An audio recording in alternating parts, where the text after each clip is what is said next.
மதத்துக்கு திரும்பிய பழங்குடியினர் அவர்களின் கால்களை கழுவி வரவேற்ற பாஜக எம்எல்ஏ. தொடர்ந்து நூற்றுக்கணக்கான கிறிஸ்தவர்கள் இந்து மதத்திற்கு திரும்புவதாக பாஜக எம்எல்ஏ தகவல். சத்தீஸ்கர் மாநிலம் கபர்தாம் வனப்பகுதியில் ஏராளமான பழங்குடியினர் வசிக்கின்றனர். அவர்களில் கணிசமானவர்கள் கிறிஸ்தவ மதத்திற்கு மாறி வருகின்றனர்.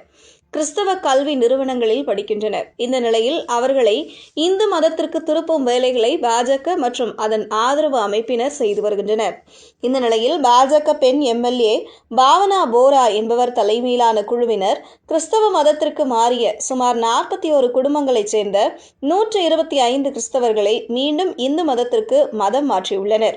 அவர்களின் கால்களை கழுவி துடைத்து விட்டார் பாஜக எம்எல்ஏ பாவனா போரா. அவர் கூறும்போது, சில நாட்களுக்கு முன்பு இதேபோல் மேலும் 100க்கும் மேற்பட்ட கிறிஸ்தவர்களை இந்து மதத்திற்கு மாற்றியதாகவும், தொடர்ந்து காட்டுப்பகுதிகளில் முகாமிட்டு பழங்குடியினரை சந்தித்து வருவதாகவும் தெரிவித்தார். சத்தீஸ்கர் மாநிலத்தில் கிறிஸ்தவ மிஷனரிகள் ஏழை பழங்குடியினருக்கு ஆசை வார்த்தை கூறி மதம் மாற்றி வருவதாக குற்றச்சாட்டுகள் எழுந்துள்ளன. இதன் காரணமாக பாதிரியார்களுக்கு அனுமதி இல்லை என பல கிராமங்களில் பலகைகள் வைத்துள்ளனர். இப்படி பலகைகள் வைப்பதை அனுமதிப்பதாக சத்தீஸ்கர் உயர்நீதிமன்றம் தெரிவித்துள்ளது.